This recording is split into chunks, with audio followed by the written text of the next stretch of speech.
Welcome, ladies and gentlemen, to Rescue Owners Live. This is Season 2, Episode 15. My name is Kirk, and you are on with the one and only Beth Mote.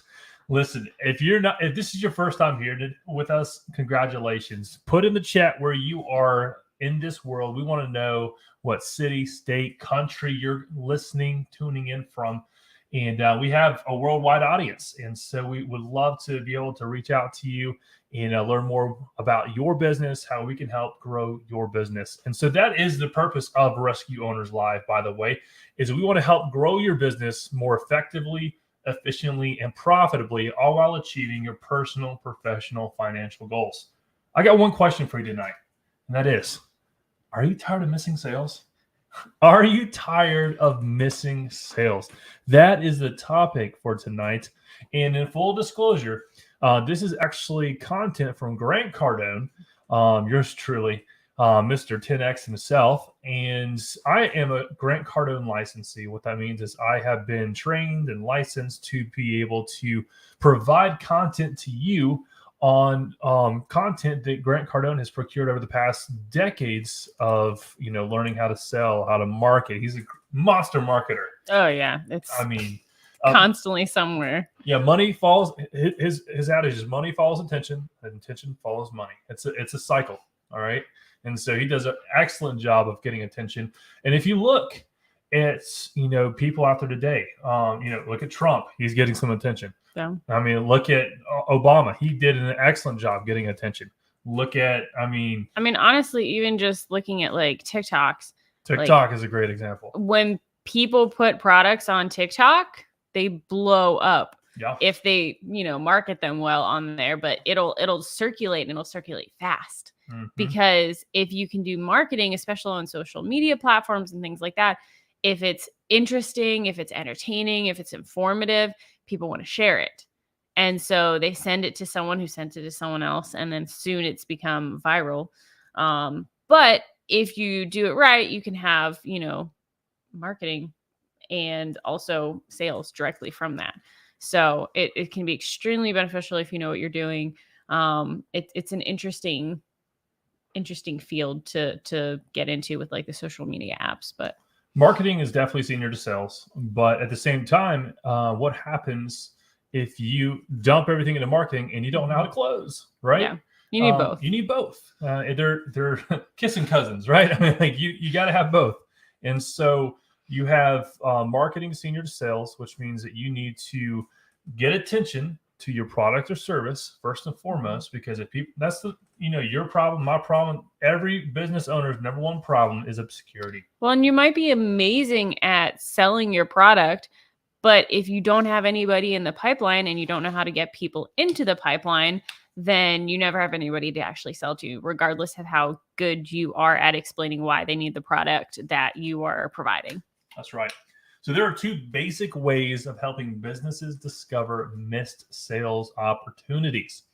Number one, we're going to scrub the customer base and existing opportunities that make direct contact to present and convert. What does that mean? That means you got to have a CRM. Okay. Yeah. And what is a CRM? That is an acronym that stands for Customer Relationship Management. Okay.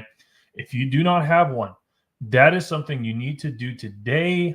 If you don't hear anything else from today, you need to go do that right now. HubSpot is 100% free forever. That is an excellent opportunity. But guess what? There's all kinds of CRMs out there, and people ask us all the time, hey, what is the best option? And the best option, drum roll please, the best option, that was a great drum roll. I'll give myself a drum roll. The best option, the best CRM out there is, in fact, the one that you will use. Okay? So, I mean, people give you the pros and cons to this and that, but listen, when it comes down to it, you need to invest the time, because money's not a factor here. No, it's a free there's a lot thing. of free options. So you could throw that excuse, because they're not, I mean, it's a complaint. It's an excuse. It's not an objection. Remember, whenever we talk about sales, you never handle objections as objections. You handle them as complaints. Well, and really, like, when people use that specific complaint, they're not thinking through the fact, or they're ignoring the fact that it should just happen simultaneously when you're doing stuff. Like, for example, when someone tells you to text them, you don't just let their number sit in your phone unless you never intend on talking to them ever again.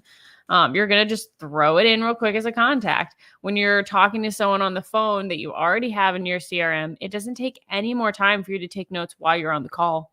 Like, that should be happening while you are talking to them. Some of it can happen after. Maybe you didn't get everything down or stuff you want to add. But honestly, it shouldn't take more than maybe 5 minutes tops. Oh, dude, way too much. So listen, like, to her point, do it while you're on the call. So if you're on a call, you're doing it there. If you're in person, guess what? HubSpot, and I'm familiar with HubSpot, so we're going to use HubSpot as the example. Well, and I know they have a free option. Right. So they have a free option. They also have an app. So what I do is I'll pull up the app on my phone, and if I meet someone new, I put them immediately into the HubSpot CRM, not my personal cell phone. I put them into HubSpot. And what does that do? What that does is it allows me to capture their information, take a picture if you want to take a picture, all that good stuff. But then you can also take notes right then and there on what you're talking about and what you're going to be following up with about. And so that is a great way to have, like, especially if you do a lot of shows, conferences, if you work booths, it's a great way for you to be able to say, okay, I'm at this, and you can tag, right? I'm at this person at this place. This is what they're interested in. Follow up. You can create a task and say, follow up on this date, because, you might ask them, hey, when are you looking to buy, purchase, sell, whatever? And then you're able to figure out that process. And by the way, never wait to the time that they tell you to, follow up with them. Always find an excuse to just be like, hey, I was thinking about you. You can touch base. It doesn't always have to be, hey, I'm reminding you that we were going to talk, or hey, I'm checking in to see if you're still interested. You can just, like, touch base with them as a human being and check in and see how they are. Like, and that's why the CRM is so important, because we do forget stuff. You're like, oh, was it that person that had a birthday or someone else? Was it that person that just had a baby or someone else? And you can take notes like that. I've followed up with customers that, said they were having a baby, and be like, hey, how'd it go? How's the baby? How's the new family member? And things like that. That's follow up. And you're still just also being a nice person, and you're also creating a relationship that's more than just that sale with the person at that point. That's right. And I'll give you an example. So earlier today, I had a meeting with my lawyer and someone else we're bringing on as a potential partner. So for those of you who don't know, we offer family offices. If you don't know what that is, look it up. This is not the show to discuss that. bottom line is we offer family office setup as a service, and we have a new partner that we're working and talking with. So the lawyer followed up with the guy that we're bringing on as a partner, and it was great. He was like, hey, great meeting with you today. Really enjoyed learning more about your business. And he said, hey, here's a couple articles based off our discussion, what we talked about, I thought you might find interesting. That is an awesome follow-up because it addresses, hey, it was great to meet you. I learned from you. And, hey, based off the conversation, so that means that, hey, guess what? I was engaged. I took notes. I listened. Based off a conversation, here's something I think you might be interested in. Yeah. It's value add. So that is the perfect follow-up, if I might say so myself. I mean, great way to follow up with somebody. And so what you got to do here, scrub the customer base. So when I say scrub the customer base, back to number one, scrubbing the customer base. So if you have that CRM, hopefully you do. This is how you do it. You go through the list and you see how many people have not bought from you.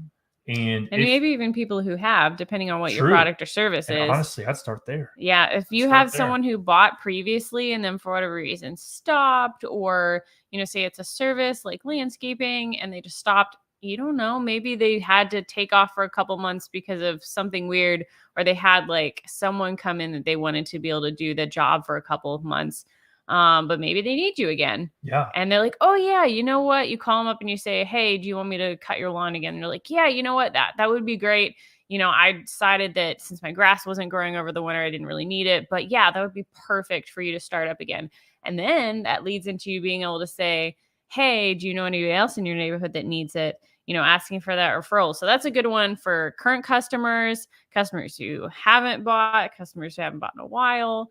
But referrals, following up with customers who either stop buying, follow up with customers who have never bought, just see what there is left untouched, basically. Yes. So highly encouraged to start with the people who have bought, because what that does, which I bet you haven't done in a while, is it can just be a point of contact saying, hey, I was thinking about you.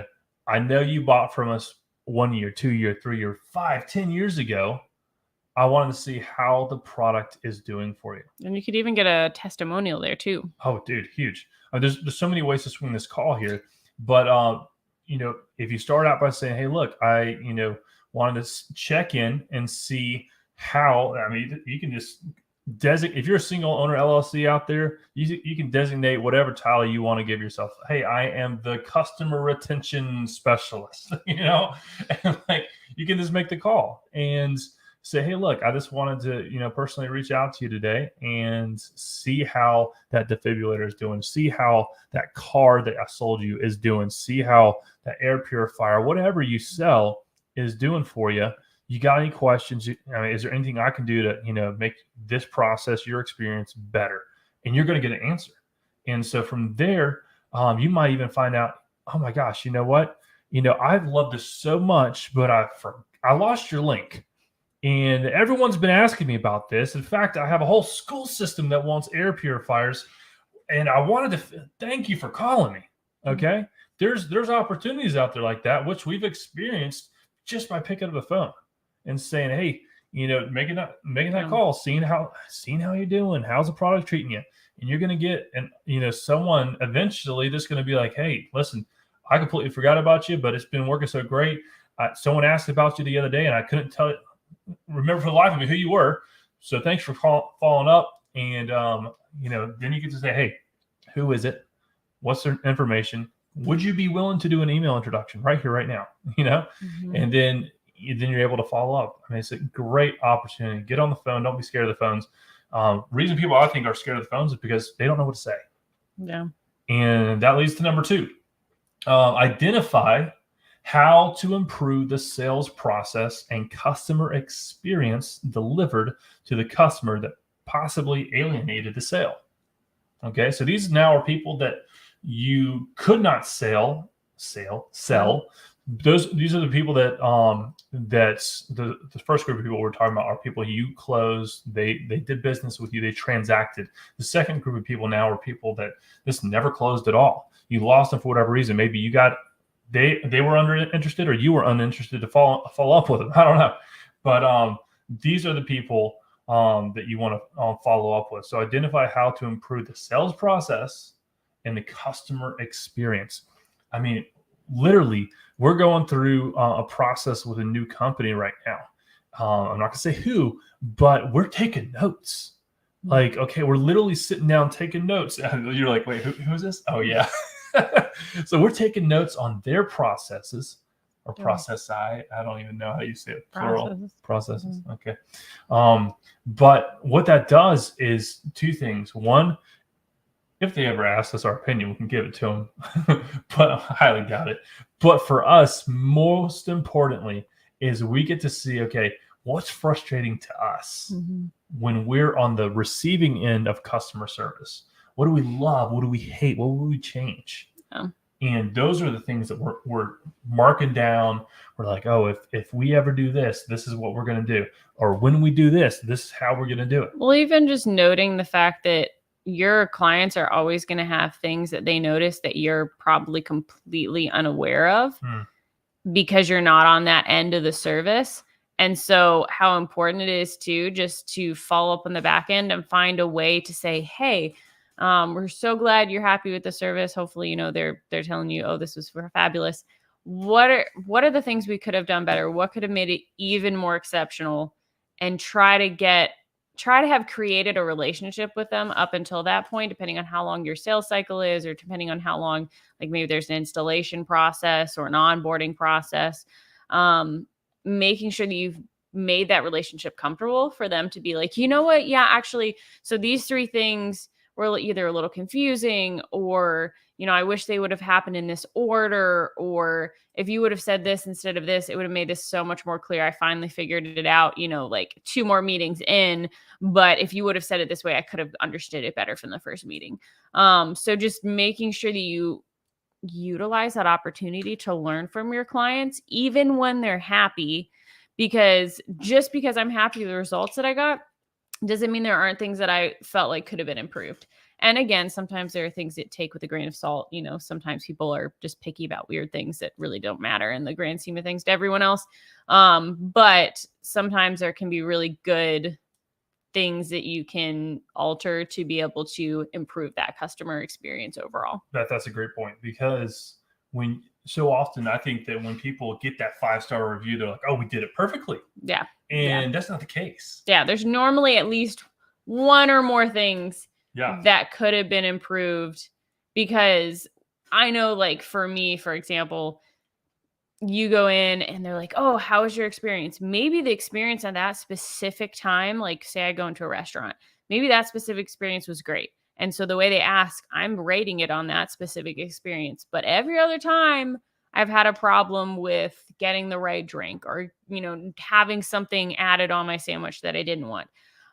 So it's really important to still follow up and be like, hey, is there anything overall that we could do better? That was not top standard. I love that. So what are some excuses people make for missing deals?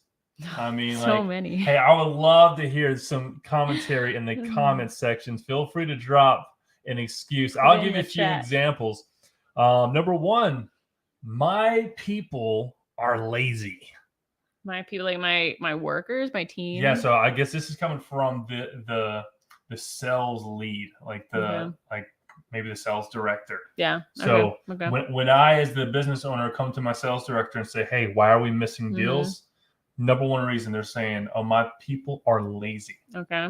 So can you imagine that being the response from your sales director saying, hey, the people you hired, I was about to say, I hired, usually the people that I all lazy. Well, and sometimes the sales director is the person picking those people. Yeah. A lot of times they are, I would argue, but yeah. Okay. So what's another one? Well, I have ideas. Number two is my sales team isn't motivated. Okay. So motivation and laziness. Yep. Number three, I can't find good people that want to be salespeople. Okay. These are all excuses for why people are missing deals. I would argue, and I think, I don't know, I could be wrong depending on our viewership here tonight. I would imagine a lot of people here are maybe the salesperson themselves versus like running a sales team. So I would argue that maybe. So maybe these are internal questions, right? What do you ask yourself? I feel like the ones I hear directly from salespeople are like, oh, I just have a bunch of bad leads. Bad leads, yep. Or I'm trying to think. That's probably the biggest one that pops up. But like bad leads, or the sales cycle's too long, and so it's too hard to like keep up because it's a really long sales cycle. What's some other ones?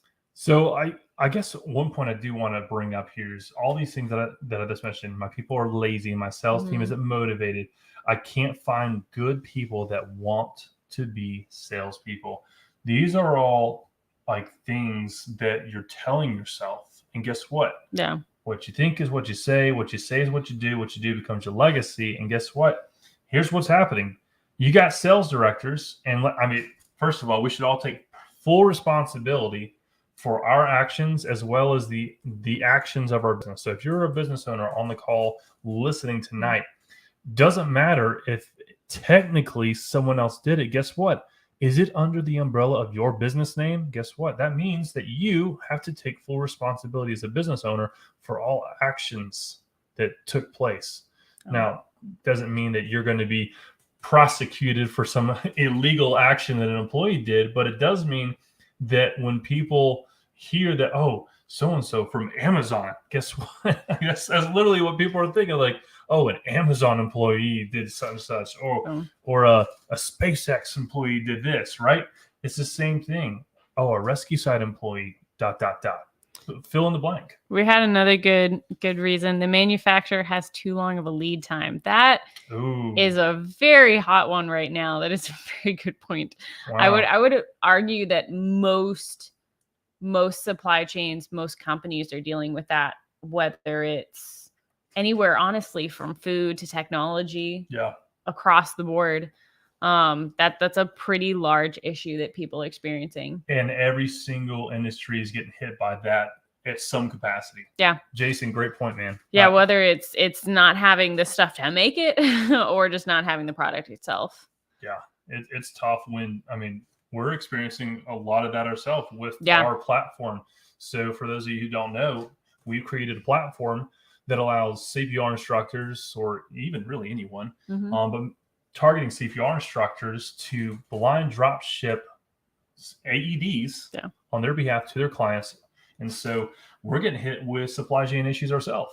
And so we have hundreds of affiliates. We have all these people coming in with orders. And guess what? We got to tell them, hey, we got you. We're going to get you fulfilled, but it's going to take a minute. Well, and even on top of that, like right now, I know at least for our industry, and I assume for a lot of others, it's not even a, hey, we'll get it to you definitely in 2 weeks. It's like, it might be 6 weeks.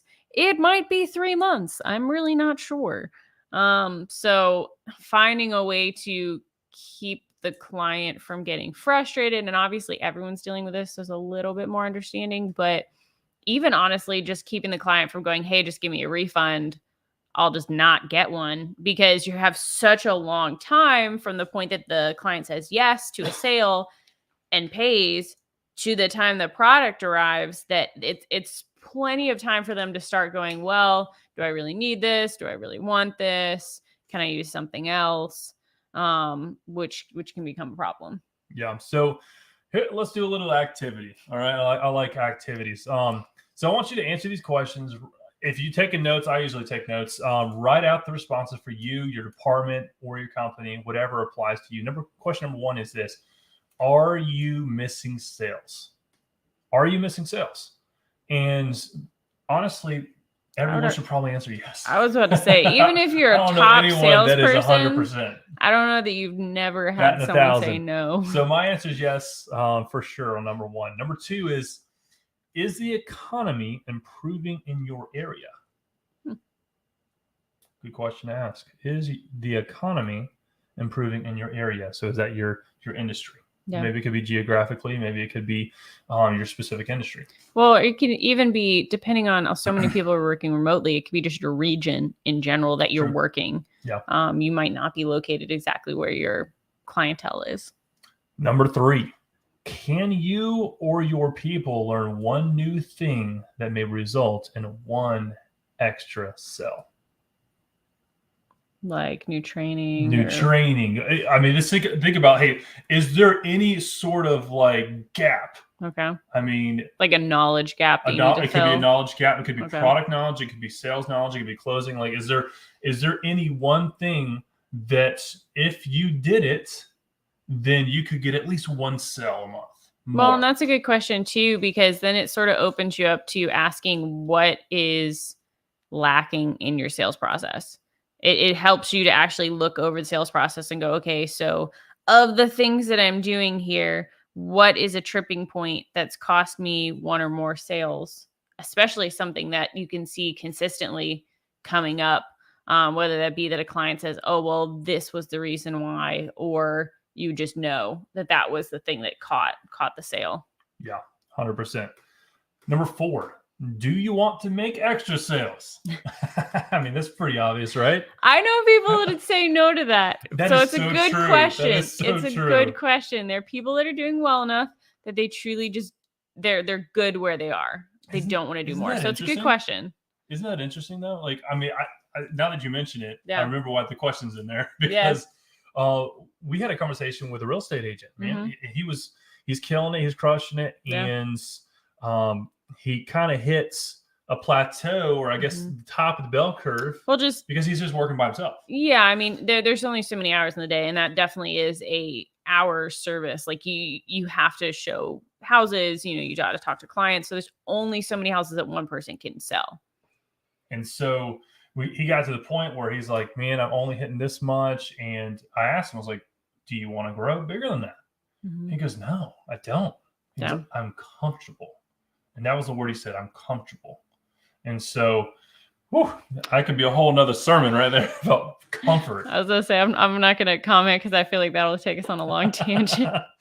Oh, man. All right. The 5th and final question I want you to ask yourself here is, are you willing to do the things necessary to make those extra sales?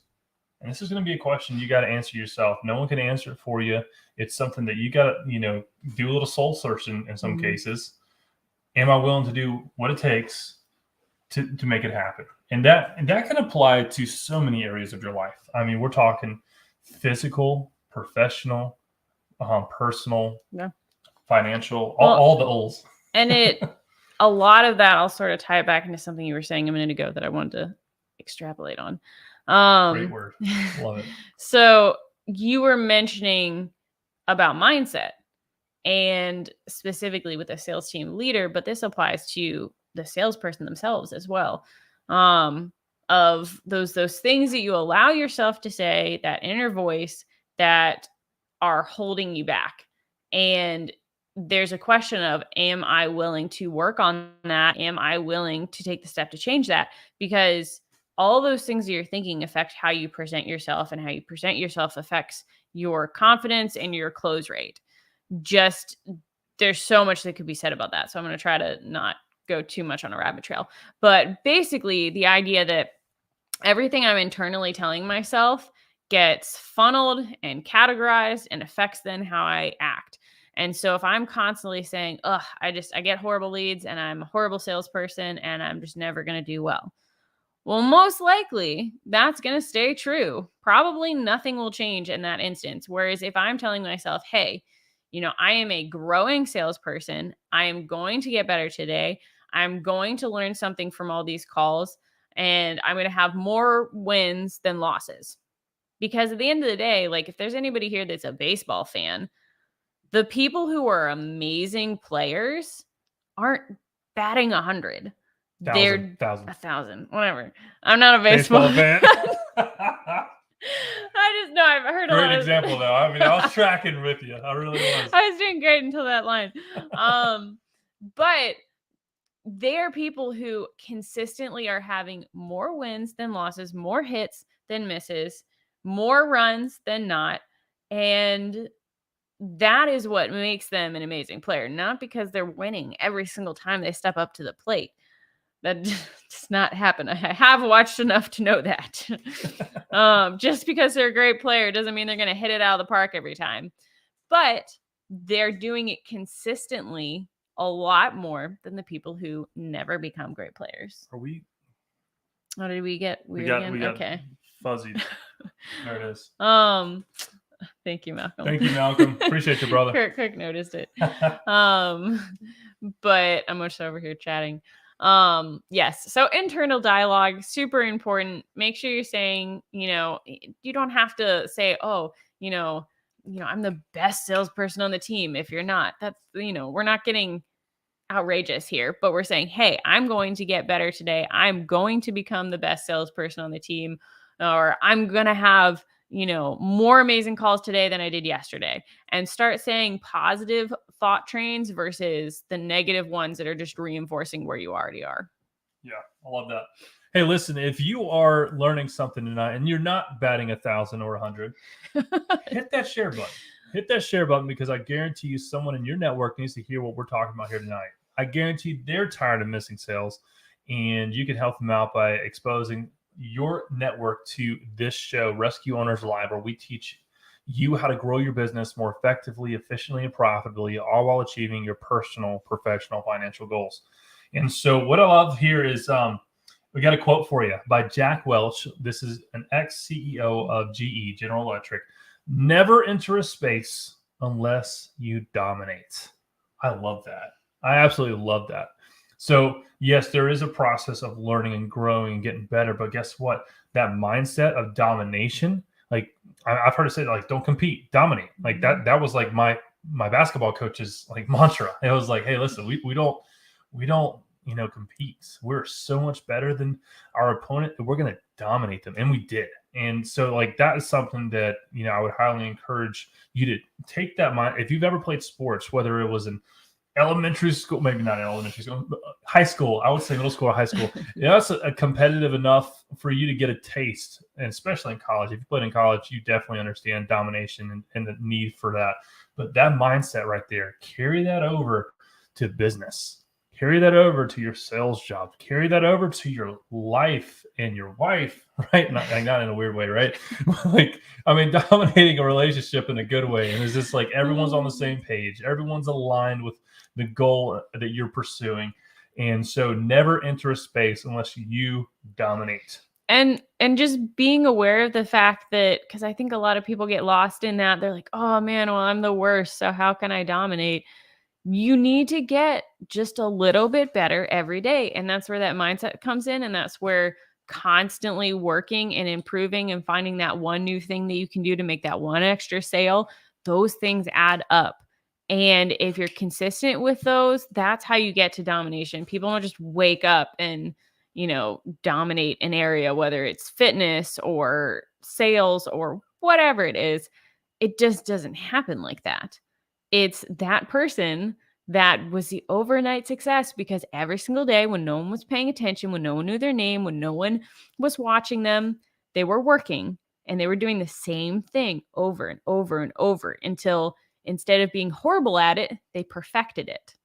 And then all of a sudden, when they're dominating, people go, oh, wow, they just popped out of nowhere. Yeah. Because they weren't paying attention to them through that entire time of days, months, years, maybe decades, that they were building that skill and honing those things that no one else cared to do. Yeah, you've heard the 1%, improve by 1% every single day, and over the course of a year and a decade, and how much percentage you increases is absolutely astronomical. So taking that one little thing you can change every single morning, every single day, have that morning routine, have that evening routine, by the way. Yeah, that's just as important. I would say probably this is the year I started to kind of finally realize the importance of an evening routine. But I've figured out the morning routine side of things, but it wasn't until my consistent drip of that's consistent. So consistent actions over time are what lead to those monumental changes. And that's the whole point of what we're saying here. So sales process, okay? I want to tell you this. I believe the sales process is outdated. Okay, before you defend your sales approach or consider the following. All right, here we go. The basic premise for selling systems and approaches were created over the last 100 years. Okay. Back then, people knew you by the horse you rode. Okay. Horses. You love horses. Yes. Women stayed home. Okay. and raised 5 kids or 12 kids. I was gonna say probably a lot more than 5. Again, these are like old adages, right? 90% of all Americans were farmers. 90%. I didn't realize that, actually. People ask their best friend or someone of trustworthiness that trusted before buying something. Hey, Beth, where can I get such? I would argue that still happens. It's just become a lot wider circle of what they trust. It can become a celebrity that they don't really know, but they trust. So, but what I would now argue is the times have changed. Oh, yeah. Most people don't know their neighbor. I think about that. Yeah. I mean, I asked a buddy of mine earlier today. I was like, "Hey, how well do you know your neighbors?" He goes, "I have no idea who they are." Most people don't know their neighbors. Women influence or directly make decisions over 60% of all transactions. Okay, that's right. 77% of shoppers use web reviews to make a purchase decision. How many people use a review? Right? I know I do. That's the first thing I look up. If it's between two similar products, I'm checking the company out and seeing what what kind of reviews they have, right? Yeah, I usually immediately like Amazon purchase, scroll down, look at what everybody says. 90% of all consumers use the internet to conduct research. We're in the information age. And someone might argue we're in the disinformation age now, but like nonetheless, it is so easy for the consumer. We're not going to get political, I promise. It is so easy for people to do research now. I mean, if you think back when you had to go buy a car and you're like, oh, I got to go to the dealership and I got to go get haggled by a salesperson, right? Now, people are literally, I was talking to it. Did it do it again? I don't know what's wrong with that camera. Oh, man. Okay. Maybe we just need to put a backdrop or something. Yeah, back there. You need something. But it's probably trying to like focus on a white wall. You need to tan more. Yeah, keep going. So where was I? 90% of consumers use the internet to conduct research. Yeah, so I was talking to a sales rep for a car dealership, and he was telling me that he's in negotiations or doing the selling of a car, and he's presenting numbers, and he's like on his phone saying, well, I can get it for here at this point. Like literally, that's where we are today. We have an educated consumer is what I would kind of classify that as. So 40% of all buyers spend over 50% of their total shopping time online. A lot of them just buy online. Yeah, honestly. I think that number is a little low. I mean, even if you look at things like, for example, Carvana, that used to be a purchase that you definitely went in person. You wanted to drive it, you wanted to try it out, and a lot of people nowadays are like, well, it'll be fine. It's a car. It drives like a car. It's a Jeep. It drives like a Jeep. And they'll just buy it as is. Love it. There are now more mobile devices, cell phones, in this country than there are people. Who knows that person that has like 3 phones? How many does your dad have? I think my dad has at least 2. I knew he was 2. I thought it was 3 maybe. But like, they have multiple devices, whether it be because of work and personal or whatever the case may be, but there's a lot of people that have multiple phones. Yeah, you're exactly right. So you can increase your closing rate by almost 500% by texting a sales prospect during the transaction. Okay, what does that look like? I'll tell you a way that I've done that is when I'm on a call, I literally am on a call with somebody and I will literally text them the notes of our conversation. So, this is great because what I'll be like is I'll say, hey, this is Kirk with Rescue Site or whatever company I'm representing at the time, right? I own a few companies, so you might hear me use a couple different names. Hey, this is Kirk with Rescue Site. Great talking to you today on the phone. Send. And this is while we're still talking on the phone. And then through the conversation, he maybe asked me something about this AED or this first aid kit or this whatever, and all of a sudden I'm typing in that name of the AED, that name of the first aid kit, certain kind of training that they need, how many whatever, and then I'm literally texting them in like each individual text. I'm not like sending them one giant text at the end. I'm just hitting bing, bing, bing. Like that's like he's seeing Kirk Mote pop up every time, even during a conversation. Which is, I mean, maybe it gets annoying. I don't know, but like I haven't had any negative feedback on this yet. So let me know if you've ever had any experience like that. All I have to say is texting during a sales process, a transaction. Mm-hmm. If you're really savvy and you have your website dialed in, you can text that person if you've collected that lead in the past. Coming from the same IP address, guess what? Most of the IP addresses are going to be cell phones. Okay. Well, we've had a friend do that before. Yeah. I was like, are you on my website right now? It was and we're great. like, yes. I was like, yes. How did you know? He goes, in these screenshots of the analytics page of like all the things that he gets. I'm like, man, that's savage. I love it. But like, some people might think, oh, that's so weird, that's creepy, whatever. Yeah. But at the same time, think about, okay, I'm servicing my clients when they need me most. Well, and there's always that. The sort of goes back to what I was saying earlier. There's always going to be people that don't like certain things that you do that 95% of the time work and close sales and people like. So you got to figure out what of those things does, is it a 50-50 or is there a lot of people who really like this and just a few people that don't? And if that's bringing you more revenue by doing it, then at that point you have to decide whether you're going to, be okay with a few people being annoyed by something if the vast majority are appreciating it. Yeah. And so one thing I do want to mention here is just a quick commercial, right? So try it one more time.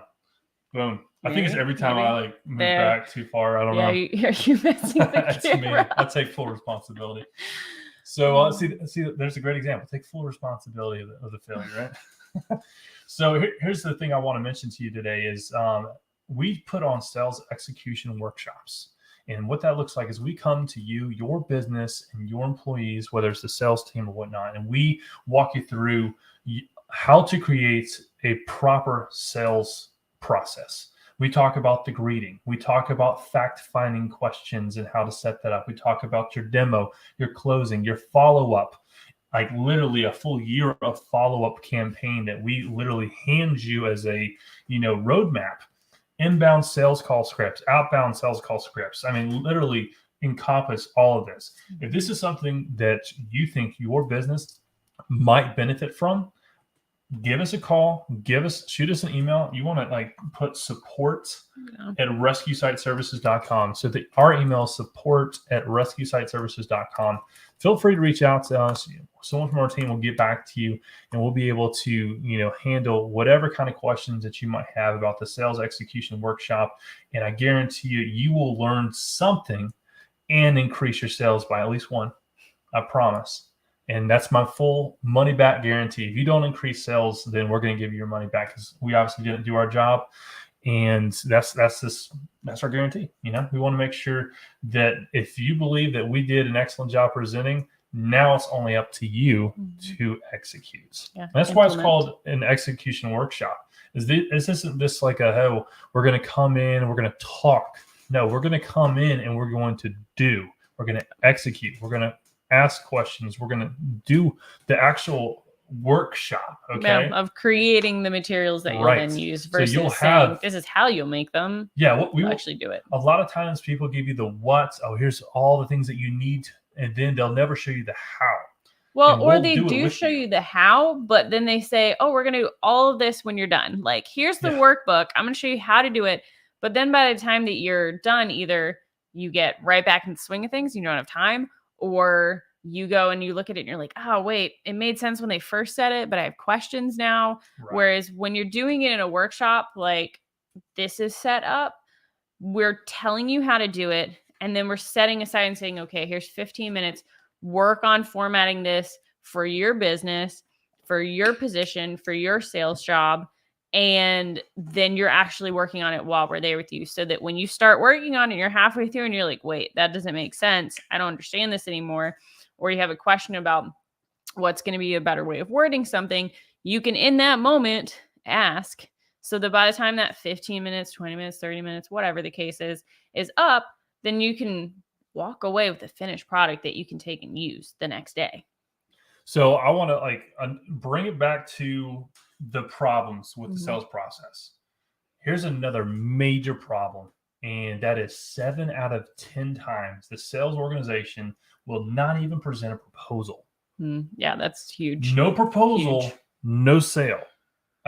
Period. Well, and we've worked with clients that when you look at the numbers based on their close ratio, if they were to simply just send out a proposal to everyone that they talk to, there's so much money on the table that it's almost sickening. It is sad because I get to write up these reports for the companies that we manage. So in case you didn't know, we have a business management arm of Rescue Site. And what that looks like is we manage the sales, operations, marketing, and administration tasks for these companies so they can focus on what they do best. And part of that is, the monthly reporting. And that monthly reporting either is real exciting or it just hits right here because there's a section in there that says potential. Yeah. And I would highly advise every single person to include this in any kind of audit that you do for your personal life, your professional life, financial life. Write down the word potential and then have some KPIs, key performance indicators.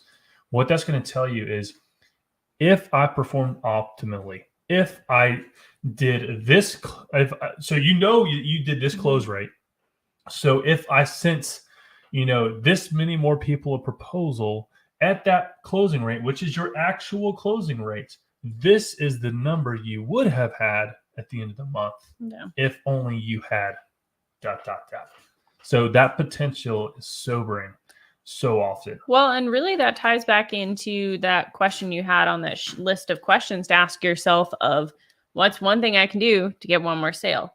If you're doing a report like that, say every month, every quarter, that gives you that one thing pretty clearly sometimes of, hey, if I were to send a proposal to every single person I talk to, then I would have at least one more sale. What gets measured gets accomplished. And so often, think about your annual review. It's an annual review, whether you're the employee getting the review or you're the manager giving the review, right? Imagine doing one every day. Imagine doing one, literally, we have KPIs that we track every single day. Yeah. Okay. And then we do a review of the day, then we do a review of the week, we do a review of the month, quarter, and we're constantly changing and tweaking things. Well, and it keeps you accountable too. 100%. Because what's going to happen is oh my gosh, I did not, call enough people on Wednesday, or man, I killed it on Friday, or whatever that looks like. And guess what? You get to see, based off of, hey, am I training every day on Cardin University? That's a sales training platform. Am I role playing every day?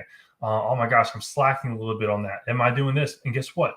The numbers, your ultimate revenue, you can see based off the KPIs you decided to choose where you're falling short. And so when you start making sure you hit 100% on role play, 100% on training, 100% on all these things, guess what? You're going to see that revenue start to creep up and explode. And so I would just highly encourage you to, what gets measured gets accomplished, to measure things way more often than you're currently doing so. 72% of all your customers are never given an opportunity to do much more than just be told about your product or service. They are never asked to buy. Are you asking your customer for the sale? Not just sending a proposal. The proposal step, really step number one, right? Give them an opportunity to sign and transact.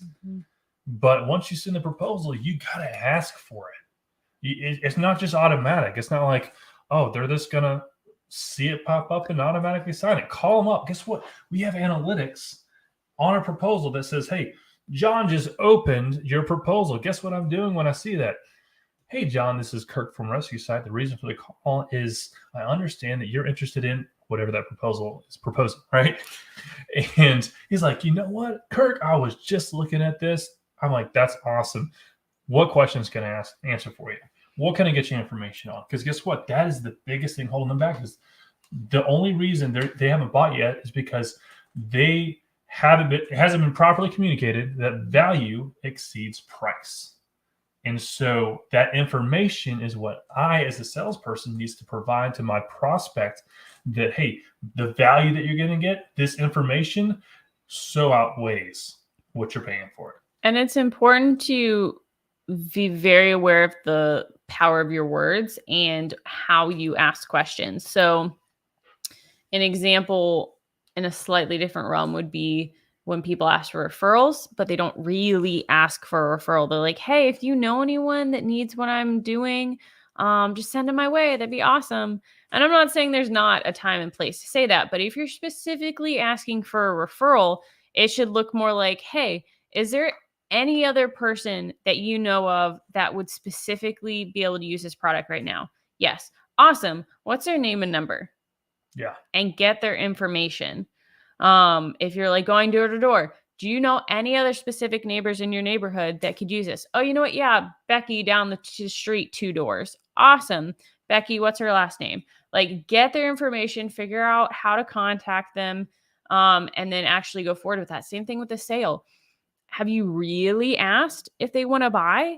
And a great question for that is, have you heard enough to make a decision? And I can't tell you, Powerful question. I've been on sales calls before where I get through a third maybe of my sales script, but I have that question sort of planted throughout. It's a soft close. Yeah. And I'm just testing the waters. I've every been time you say it. surprised how many times I'll get a very small way into the sales call and ask that question. And they'll be like, yeah, I think so. I've opened with it before. Kirk's very aggressive with his sales versus to me, but you could be surprised at how often people are ready to buy before you think that they're ready to buy, but you just haven't asked them the actual question. Because look, bottom line is they've already made a decision long before they're talking to you about the, making the purchase. Most likely. Like they've already researched you. They've already researched that car that they're going to buy. And they compared it to, a million different places online. Guess what? They've already made the purchase in the brain. You just got to finalize it. You just got to sell them on you at that point. Exactly. Because normally they can get that product one place or another, whether you're selling a service or you're selling an actual physical product, they can get that other places, but they can't get you other places. You don't get Kirk Mote. Especially with services, because now they're interacting with you. So whether that's teaching a class or that's offering like coaching, you are selling them on you. Great question. Hey, if the price were the same, who would you rather go with? And then they're going to say you, Kirk. And that's like awesome sign right here. That's another reason why it's so important to not be incredibly transactional with the purchases, because you are selling them on you. Yeah. Even if it's just a purchase of a product, because you're the person they're interacting with if they have a problem, if they have a question, if they need onboarding, most likely, not always. And so getting some sort of a relationship, not like the questions that people ask that are sort of silly, but like actually caring about that person, actually listening to that person, depending on how long the sales cycle is, actually following up with stuff, not just saying, hey, do you want the product? And so creating that relationship, getting your personality across as much as possible is incredibly important with being able to finalize sales with people, because you're a huge part of the equation. And I just want to emphasize your point to questions. The quality of your questions determine the quality of your results. Yeah. And so if you're asking stupid questions, guess what? You're going to get stupid results. How was your day? I mean that's stupid. Why? I can't control the answer to that, and it might be really bad. Yeah, like why would you ever want to bring in like third-party variables to a sell that you're trying to close? I mean, they could have had the worst day of their life. And if you say, how was your day? Guess what? That's a stupid question. That's a factor that does not need to be brought into the conversation. Well, and on top of that, like if you're thinking about that, instead of asking that question, ask yourself, how can I make this call so that regardless of how their day is, I can make it better? Yes. Or I can make them walking away so that when the next person asks them that question, they're like, it's great, no matter what just happened. So thinking about like the atmosphere to the conversation and making sure that you are doing your best job to make it a fantastic conversation, a fantastic whatever it is that you're talking to them about, versus, trying to relate somehow through the quality of their day. So we also talked about motivation. People are not properly motivated, okay? There is not a shortage of managers whose salespeople are not motivated. Could we all agree on that? I think we can agree on that. Motivation is not the issue, though, okay? Not being properly motivated is the issue. if you get disappointed by people not being motivated and find them lazy without initiative, you are the problem. I'm going to say that again. If you get disappointed by people not being motivated and find them lazy without initiative, you are the problem. Again, this is more coming from a sales team leader. Yeah, this is coming from a sales team leader. So like if you're a sales director, if you're a sales manager, if you have a team underneath you, this is a sobering fact that you need to realize that, hey, if the people that you're leading have what you hate about them is what you hate about yourself. Or the problem that you have. The problem that you have with them is the problem you probably have with yourself. Yeah. How people buy from you is how you buy when you're the buyer. Okay. So like when you think, okay, you're going to attract those types of people as the seller. Okay. So when you go out and you buy a car and you're haggling for pennies, guess what? You're going to have the exact same, problem when you're trying to sell the car. People are going to be haggling you for pennies. But if you're just like, hey, let's go, bang the credit card, you know what? That mindset, that attitude, that's going to like that energy, that's going to be the type of person you attract, and it's going to be so much easier to close deals. Yeah, and it's not to say that you're not researching things. You probably have researched it a lot. It's the idea of getting to where you can make confident, quick decisions after you've done all the work on the front end. Over 50% of everyday people that work for you are either completely turned off or mostly distracted by things beyond your control. Okay? That like when you think about what's the word that we're using when people are actively disengaged. Disengaged. Yeah, that's the word. The D word. The T word. Disengage. You have 2/3 of your employees that are disengaged. Now you have 1/3 that's like gravy. Like those are the people that golden. Those are the people you want to keep. And then you got 2/3 over here that add up to 3/3, right? So we can do math. 2/3 that are disengaged. You have the actively disengaged and I guess the passively disengaged, right? So the actively disengaged people are the 1/3 of the people in your organization that are actively choosing to undermine the success of your business. Those are people you got to cut immediately. I don't care if the friends or family, like they are hurting you, your business, they got to go.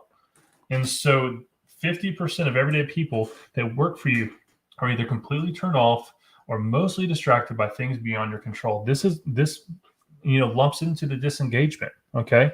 Like they're not engaged with the success of their business. And that's why you as the employer or the manager or the director need to incite that inspiration. Because guess what? Motivation, that comes within. If you look at the word motivation, only I can motivate myself. Inspiration, on the other hand, I can inspire Beth. I can inspire you. So you got to figure out how to inspire your employees to align their personal, professional, financial goals with the KPIs of the job that you've given them. And when you align those and they see it, you got a killer organization. Comfort, man, I hope you're taking notes tonight. That was just golden. Comfort is the new motivation. We talked about comfort a little bit at the beginning. I mean, that's the whole sermon right there. Time off is what people are motivated for today. And comfort, setting, and satisfaction are killing businesses. It's killing people, by the way, too. When people literally spend their whole life saving up money so that they can live in comfort. Guess what happens when you get comfortable? You get complacent. You get weak. You start, becoming frail. You don't go on a walk. You sit in front of a TV all day. These are things that happen when you get comfortable. Comfort zone is a death zone. It is a death zone. And I would highly encourage every single one of you to, if you start getting comfortable, throw something in your life that needs to, mix it up a little bit, cause a little stress. Guess what? Muscles aren't made unless stress happens. So they aren't maintained either. That's true. They aren't maintained. They're not made or maintained unless you create stress. The third and final point here is lack of proper follow-up. We talked about the three. So most sales organizations simply are not following up. And this includes the largest, most successful companies in the world. Okay. I mean, it is everyone across the board. Follow-up, it is so important because only 2% of the sales happen on the first call. 2%. Small number. If you don't follow up, not even one time, you're missing out on 98% of your potential. Remember that potential KPI metrics that we talked about earlier today? That potential that you could have? Imagine if you followed up. Imagine if you would just pick up the phone call, because 80% of the time, deals close between the 5th and 12th follow-up. So if you're following up 1 time, 2 times, 3 times, 4 times, guess what? You're only hitting 20% of your potential. But the second you hit 5 follow-ups through 12, okay, that's when 80% of the time you're going to make a close. And so this throw that potential KPI through your head. Imagine if you're only making 1 call, you're only closing 2% of the time. And that is just not, I can't live with that. Maybe you can, I don't know. If you do what others don't and are willing to do what they are not, you will make more sales. Because guess what? Your competition isn't following up.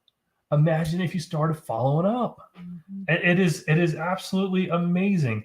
And I'm just going to lack of proper follow-up. So here are some facts. I'm just going to run through some numbers for you real quick as we close out the evening. 65% of companies don't nurture leads. 65. 48% of all salespeople never follow up. That's almost half. Half of your competition is not following up. Tell me you have a leads problem. All right. Now you have a follow-up problem. You have a commitment problem. That's what it is. You're not committed to your product that you're selling or the service that you're selling. Because if you're committed, you're going to follow up. The average salesperson never makes more than 2 follow-up calls. Is this you, by the way? Like, I don't know. Like, I mean, like, think through where are you on the spectrum? Are you above the percentile or below the percentile? Right? 80% of all sales are made between the 5th and 12th. I already gave you that one. Follow-up. You have a 7 times better chance of closing the deal if the follow-up is done in the first hour. First hour.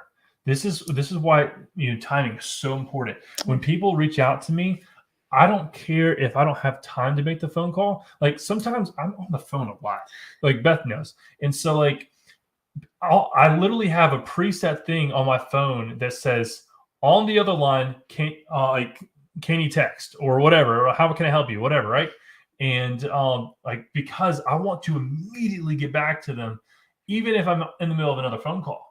So I do that, and then I jump on, hit them as quickly as possible, right? What are you about to say something? Follow-up done within 5 minutes has a 9 times better chance of closing. So for when you go from an hour, which is 7 times, 5 minutes is 9 times. MIT study showed that follow-up calls made within 60 seconds, so that first minute, had a 500% better chance of closing. Why do you think I have that preset text message on my phone? Boom. That's within 60 seconds. Okay. And that's what I'm talking about. And you could set up your website to do this too, by the way. Mm-hmm. An automated text the second you it's incredible the technology that's out there. The company that calls a prospect first has a 248% better chance of closing. Okay. So there's only 2 types of people that are going to get the sell. The first person or the last person. That's it. That is it. First one is a little bit of matter of chance. It maybe. I'm saying the last one's not. Right. So you want to be both, but you definitely want to be the last. Okay. And let's see here. As we close up, I got a few more things. So why don't people follow up? All right. I know we're going to go a little bit over tonight, but I feel like we're close enough to the end of this section here that I just want to, give it to you. Because they don't know what to say for more than a couple of calls. They don't know what to say. Got to be creative. Yeah. Hey, just following up. Hey, just following up. Hey, just following up. How you doing? How you doing? How you doing? Does that get old? Yes. No one wants to hear the same thing over and over. It's a broken record. No quicker way to get someone annoyed with you than to say the exact same text a million times, or a call, like voicemail, a million times, or email a million times. Get creative. Yeah, that's challenging but doable. Send them a letter. Send them a pizza with a slice cut out and say, hey, we're your missing piece. Send them a letter with a key inside that says, hey, we're the key to your successful whatever you're selling. I mean, these are, savage ways of figuring out how to be creative. Because guess what? I guarantee you, they're going to remember Kirk Mote at Rescue Site for sending them a pizza with not a full pizza. They're going to remember that. Most are not being pushed by management to follow up soon enough. So this is a management, problem as well, because guess what? You can't expect your sales reps to do what they're not being told to do. No. So they need to be told how to do this. Most are only using one medium to follow up. So they're only calling, they're only texting, they're only emailing. Have you ever missed an email? Have you ever missed a phone call? Had to go to spam. Have you ever had to go to spam? Guess what? That's why you need multiple mediums. Mm-hmm. Because while one might fail completely, another one might not. And you just got to hit them on all. I literally hit as many as possible. Boom, boom, boom, boom. And maybe one goes through. Right? Most are only using, texting, calls, emails, third-party links. Those are the articles I talked about earlier. A video. I love videos. I love videos. So I literally take a video of myself. Hey, this is Kirk with the Rescue Site. Great having breakfast with you today. I'll do the second I get out of a breakfast meeting, I'll do this. I get in my car and that's the first thing I do. Great having breakfast with you this morning. Learned a lot from you, whatever the case may be. Looking forward to Or I might even say, hey, by the way, I just sent you the proposal that you asked for while I was in the bathroom. But all the personal visits, testimonials, social media push should all be incorporated into a follow-up strategy. Listen, hey, if you learned something tonight, hey, Michael Glover, thank you, brother. Hey, if you've learned something tonight, I'd love to hear one of your takeaways. That'd be awesome. But here's the big thing here. We do this every single Tuesday night. Every single Tuesday from 7 to 8 p.m. Eastern Standard Time. We are here at Rescue Owners Live talking helping people like you grow your business more effectively, efficiently, and profitably, all while achieving your personal, professional, financial goals. So if this is something that you learn from tonight, hit the share button. Get on our email list. We want to know more about you. We want to learn how we can better serve you. And that's what Rescue Owners Live is all about, is making your success easier. So without further ado, I guess we're going to wrap this up because we are over. But man, that was a good episode. Mm-hmm. I enjoyed it. Good. It was a lot of fun. So we'll see you next Tuesday, 7 p.m. Eastern Standard Time on Rescue Owners Live.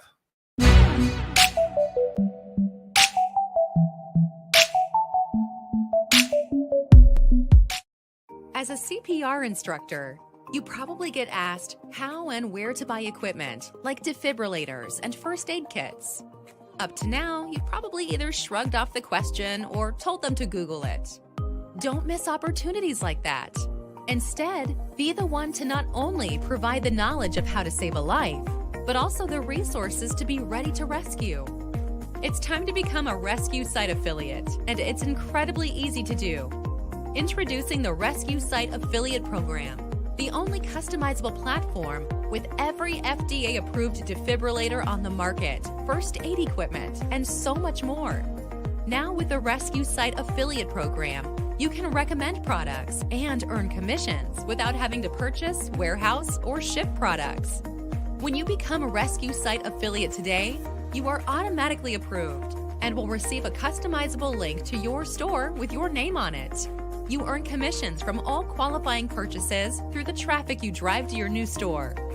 Whether you're just getting started as a CPR instructor, whether you have a team of instructors, or whether you're a training center with thousands of instructors across the country, this program is for you. Stop shrugging and start providing both the knowledge and the resources to save more lives. Become a Rescue Site affiliate today.